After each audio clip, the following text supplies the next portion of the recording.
Es un enorme privilegio estar esta mañana compartiendo algunos minutos con el señor maestro Oscar Washington Tabárez, el seleccionador nacional. Maestro, muchas gracias por estos minutos. ¿Cómo le va? Es un gusto, Daniel. Hace un tiempo estábamos recordando aquel momento de la designación que nos encontró coincidiendo en un momento social muy importante, familiar, y son esas cosas que quedan para siempre, ¿no? Y bueno, desde aquel momento usted ha construido en función de esa frase, ¿no?, que ha calado tan hondo en la gente: el camino es la recompensa. ¿Se sigue cumpliendo eso?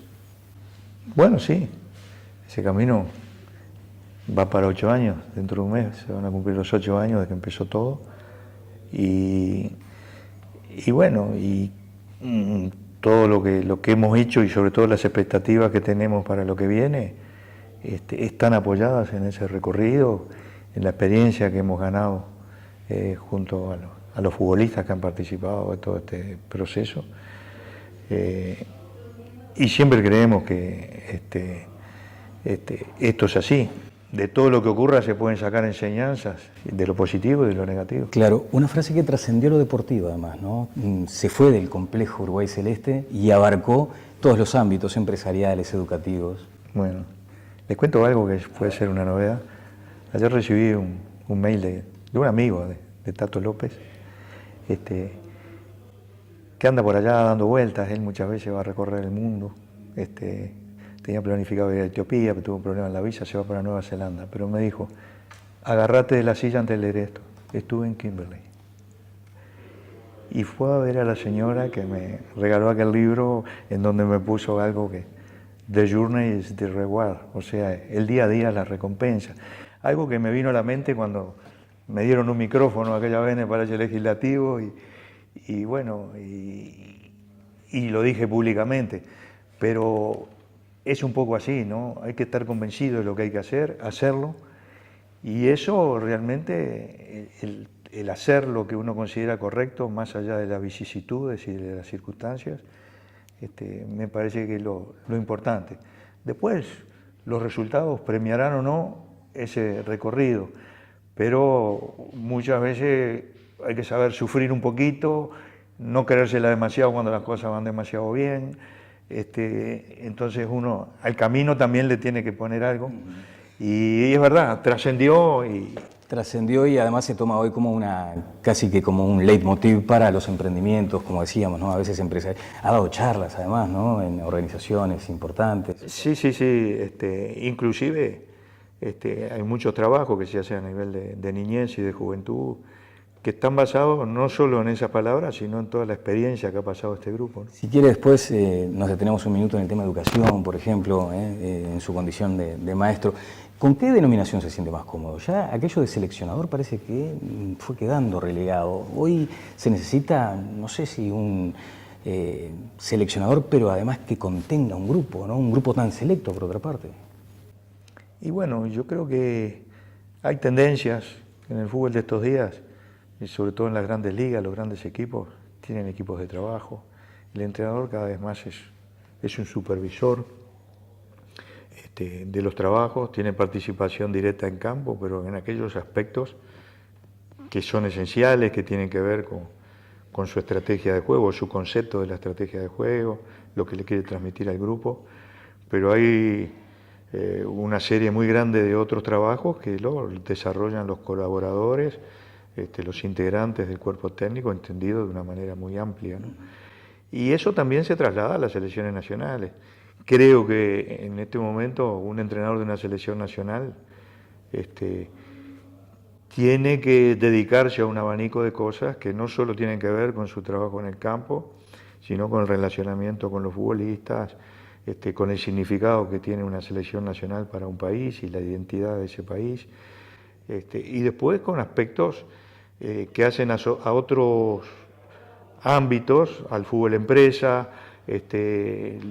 lo que son las grandes organizaciones deportivas, la influencia que puede tener o no un entrenador, el conocimiento de las estructuras organizativas, y tratar de ver ejemplos en el mundo, no para imitar, sí, pero sí para tener la humildad de rescatar las cosas positivas que pueden ocurrir en otro lado y adaptarlas a las realidades nuestras. Yo creo que pasa por ahí, En cuanto a la disponibilidad de los futbolistas, un entrenador de la selección nacional difiere mucho de uno de un club, sobre todo por el hecho de no tener a los futbolistas diariamente. Claro. Abro un paréntesis con respecto a figuras de gran estatura. ¿Tiene identidad con alguno de estos técnicos? Bueno, de hecho, corresponde también felicitarlo por haber estado integrando esa lista selecta, ¿no?, de los grandes técnicos mundiales, pero ¿se identifica más con uno que con otro? No, respeto mucho, me maravilla, porque uno no lo ha logrado y a esta altura ya no lo va a lograr, pero aquellos entrenadores que mantienen su vigencia, que permanentemente ganan mucho más de lo que pierden y están siempre ahí en la élite, son gente que realmente tiene condiciones muy especiales, no solo de capacidades intelectuales, sino de cierta actitud, hasta cierta obsesión por el perfeccionismo. Estilos diferentes, ¿no? Sí, sí, sí. Mourinho, Un Guardiola o un Mourinho se puede decir que son diferentes, pero están dentro de esta característica que yo le digo, ni que hablar del técnico de Borussia Dortmund, de, yo que sé, de Bianchi, de un montón de gente que ha hecho, de Bielsa, que han hecho su trayectoria y han tenido momentos largos de vigencia, que hablan de que son entrenadores que han aportado mucho al desarrollo del fútbol y a su historia, ¿no? Bien. El estimado Eduardo Rivas, un historiador de estas cosas del fútbol, me acercó un material estupendo. Cuando usted asume, en marzo del 2006, redacta un documento que iba a ser como el horcón del medio, ¿no?, de todo el proceso, que se denomina Institucionalización de los procesos de las selecciones nacionales y de la formación de sus futbolistas. De hecho, recomiendo la lectura si alguien lo tiene. Consta de 9 puntos los objetivos, y allí se menciona, por ejemplo, establecer política de selección, dar permanencia y continuidad en la organización, influir positivamente en los procesos de continuidad, y mucho énfasis en la parte ética del deportista. ¿Alcanzó el óptimo, maestro? Bueno, todo lo que hemos hecho y lo que seguimos haciendo se ha apoyado en ese proyecto. Inclusive nosotros, después del Mundial del 2010, cuando hicimos un nuevo contrato y retomamos la actividad a pleno de todas las selecciones nacionales, hicimos una actualización, sobre todo desde el punto de vista de los objetivos que se habían cumplido, los que se habían cumplido parcialmente y los que no se habían cumplido. Hay algunas cosas que todavía no las hemos logrado, sobre todo lo que tiene que ver con el fútbol juvenil del interior, que hay cosas que se están haciendo, pero no al nivel general que hubiésemos querido, pero seguimos en el intento. Y todos esos aspectos vinculados a la parte ética, a la parte formativa, tiene que ver con el hecho de que acá tratamos con personas. Acá llegan desde los 13 años, o a veces antes, están llegando futbolistas que provienen del fútbol infantil. Y las estadísticas dicen que de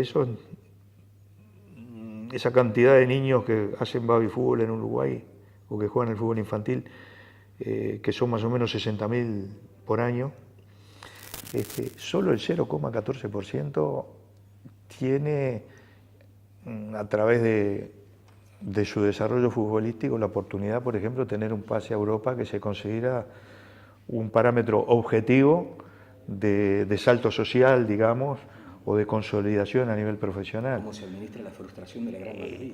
Más del 99% no lo logra. Entonces, esos datos los tenemos claros, los comentamos con los futbolistas, y acá los tratamos desde el punto de vista personal.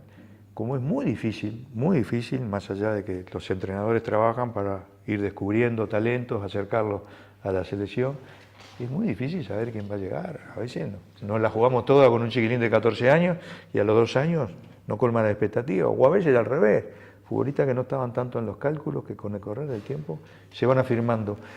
Y es por eso que hay que apostar a todos por igual y haciendo hincapié en cosas que les van a servir en su desarrollo futuro personal, tanto al que pueda ser un futbolista profesional de élite, como el que pueda ser un trabajador común o alguien vinculado al deporte de otros ángulos, que puede ser a través de la medicina deportiva, de ser entrenador, de ser ayudante de campo.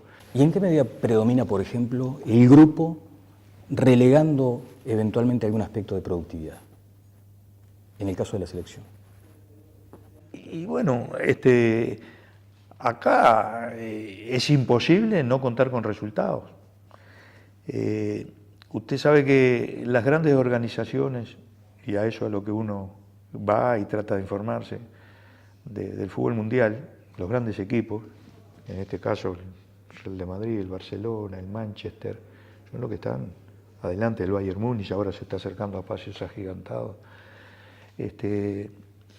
Tienen un gran desarrollo, unas grandes planificaciones, cada vez son más poderosos, son los equipos que recaudan más, pero necesitan resultados deportivos que respalden esos procesos y se den cada tanto. En todo el periodo de Ferguson, que llevó más de 25 años en el Manchester United, él repetía cada tanto. No han pasado más de 3 años en que el Manchester no haya ganado un título. Pero eso, que era un objetivo, era una necesidad también. Y le pasa al Real de Madrid, le pasa al Barcelona, le pasa a todos los grandes equipos que se metan en la élite esa del fútbol mundial, la necesidad de títulos. Que no es lo mismo que resultadismo. No es un resultadismo, porque ahí significaría que el resultado es lo único, y eso es una exageración. Además, habiendo tanta paridad y tantos grandes equipos que hacen tantas inversiones y invierten tanto en organización para conseguir lo mismo, uno lo va a conseguir en cada temporada y los demás no. Entonces, hay cierta alternancia, pero un gran equipo no puede dejar de conseguir títulos. Y bueno, y eso también, salvando la distancia, pasa con la Selección Nacional de Uruguay. Se precisan ciertos resultados que generen determinados movimientos dentro del espectro social que está en torno al fútbol, que genere un clima emocional positivo, ¿no? Porque allí está la hinchada, están los dirigentes, está el periodismo, esto de las redes sociales. ¿Cómo se logra blindar a un grupo por aquello de la rumorología, por ejemplo, ese embate que tienen muchas veces esos aspectos, las hinchadas, las redes sociales, el periodismo? Y bueno, hay que prepararse. Acá no confrontar. Yo viví otras épocas en la selección, que la confrontación era una cosa de todos los días, y llevaba a todas las personas, a nosotros y a todos los que estaban en ese momento, cada uno de su función, a tomar posición en esas confrontaciones. Entonces se generaban polémicas, problemas, que más allá de que uno la defendía creyendo que estaba o en lo justo, no trae nada positivo. Entonces hay que evitarlas, las confrontaciones, y hay que respetar las reglas. Bueno, en el caso, por ejemplo, de la atención al periodismo, para llamarle, para citarle uno de los casos del espectro grande de actividades que tenemos, tratamos de ser ecuánime, atenderlos todos por igual, establecer horarios de atención y todo, y respetarlos, no solo los que proponemos eso, que somos los del cuerpo técnico, sino también los propios futbolistas. Y eso marcha bien. Entonces, ¿Puede levantar a alguno emocionalmente a veces, maestro? ¿Alguno de los jugadores que a veces también sufrió ese tipo de presiones? ¿Le tocó hablar con alguien específicamente del tema? Y bueno, siempre acá se habla, pero uno trata, cuando ve que un futbolista es afectado en lo personal, en primer lugar porque es un compañero de trabajo, y toda ayuda que se le pueda dar, nunca es demasiado, así que hay que tratar de darla. Pero además, como integrante de un equipo, en la cual su rendimiento es una de las cosas importantes. Entonces hay que tratar de que esté bien. Pero solo intervenimos cuando son casos que realmente afecten esa posibilidad de rendimiento, cuando son casos vinculados a su vida privada. Tenemos mucho cuidado, no de meternos en todo, porque creo que aquellas cosas que le sirven a las personas son las que logran por convicción propia y no por cumplir una orden o un consejo que se le dé a una persona por más cargo que tenga o por mejor relación que tenga con él. Y yo creo que eso lo hacemos valer siempre, los futbolistas lo saben que todos los miembros del cuerpo técnico estamos a la orden para eso, y a veces que le tocamos algunos temas, podemos hasta puntualizar algunas cosas, pero sin el afán de dictar cátedra, ¿no? Simplemente con el afán, si es necesario, de ayudar. Bien, hablando de la política nacional, ahora surge esta circunstancia donde algunos clubes intentan desplazar al actual Ejecutivo. ¿Qué posición tiene? Bueno, posición no puedo tener en aspectos políticos que pertenecen a un ámbito que está por encima, por llamarlo de alguna manera, en importancia, pero sobre todo en cuanto a la toma de decisiones del que puede estar un entrenador o un cuerpo técnico. Pero en ese cuestionamiento se ha tocado los gastos de la selección nacional, por ejemplo, que en ese sentido no es que nos roce, pero es un ámbito en el que estamos nosotros, porque muchos no de los gastos, de las inversiones que se han hecho acá, tienen que ver con estos procesos de trabajo, con ese proyecto que hemos esbozado a partir del 2006, con su llevada a cabo, con el mejoramiento que se ve acá en la infraestructura y en la organización que tiene el complejo, con la formación de las futbolistas, que tienen que ver con las inversiones que se hacen en su atención, en su alimentación, en su atención física, psicológica, técnica. Si esas inversiones se disminuyeran, yo creo que sería difícil por lo menos acercarnos a resultados parecidos a los que tenemos, de acuerdo a nuestra visión de las cosas, ¿no? Porque se gasta lo mínimo indispensable, que puede ser que para ciertas realidades del medio interno aparezcan cifras enormes, pero también, salvo lo de las selecciones juveniles, que tienen su importancia en sí mismo y no por el retorno que pueda haber desde un punto de vista económico, que no existe, pero ese retorno económico sí existe a nivel de la selección mayor. Si se tocara eso, maestro, ¿revisaría su permanencia? No tanto como eso, porque ya le digo, el nivel de decisiones está en otro ámbito. Pero yo, lo de la permanencia, va a depender de muchísimas cosas. Yo jamás me voy a negar a hablar con la autoridad que esté al frente del fútbol uruguayo si consideran que cabe la posibilidad de tener una conversación para barajar esa posibilidad. Pero tenemos en este momento autoridades que tienen un plazo de finalización, que algunos, como en el caso de Sebastián Bauzá, han anunciado que después del Mundial no van a continuar. Y nosotros tenemos un contrato a término con el último partido que Uruguay dispute en el Mundial de Brasil. Entonces, cualquier cosa que yo pudiera decir en un sentido o en otro no sería conveniente para este proceso de trabajo que necesita mucha concentración y una atención específica en lo que estamos haciendo.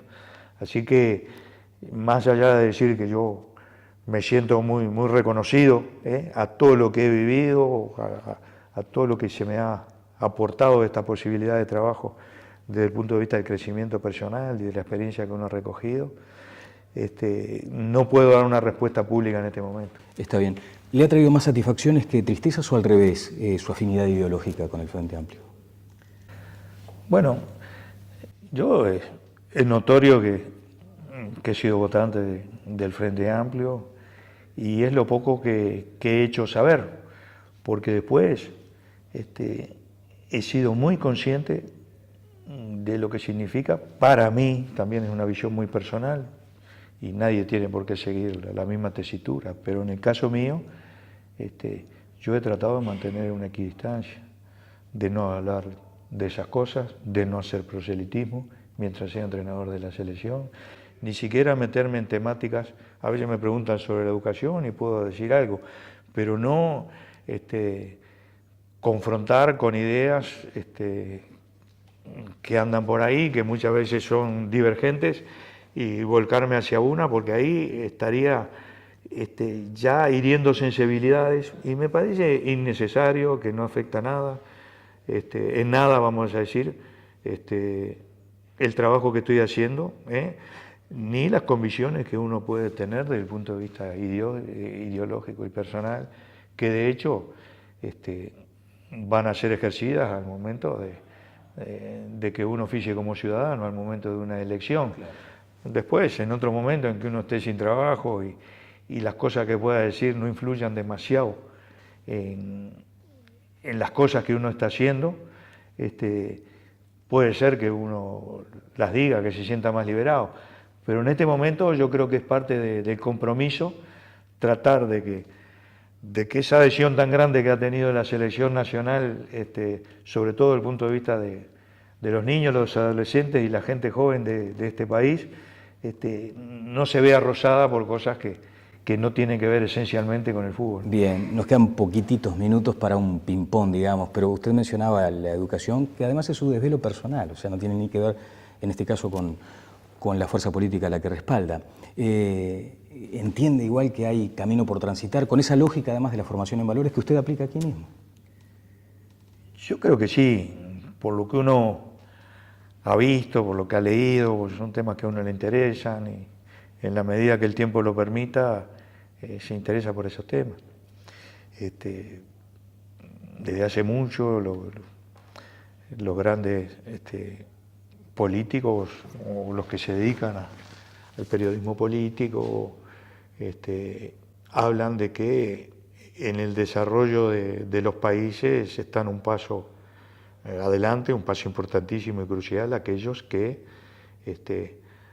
hacen valer la producción de riqueza, su distribución en ámbitos como la salud y la educación.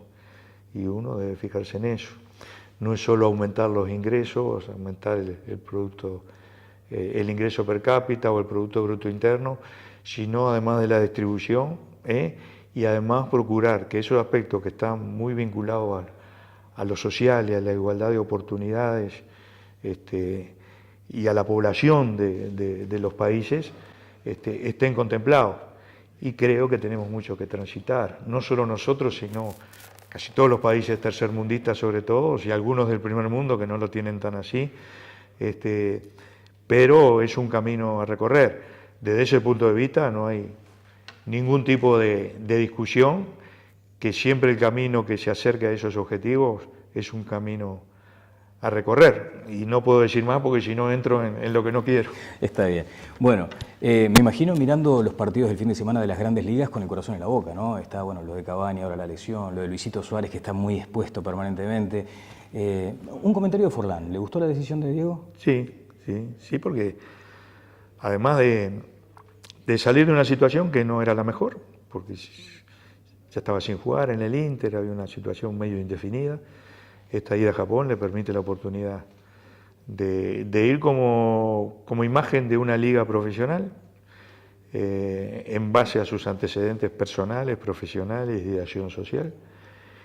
Y además va a una liga que no digo que sea de las mejores ligas que hay en Europa, pero es una liga que está por delante de muchas otras en cuanto a su nivel técnico,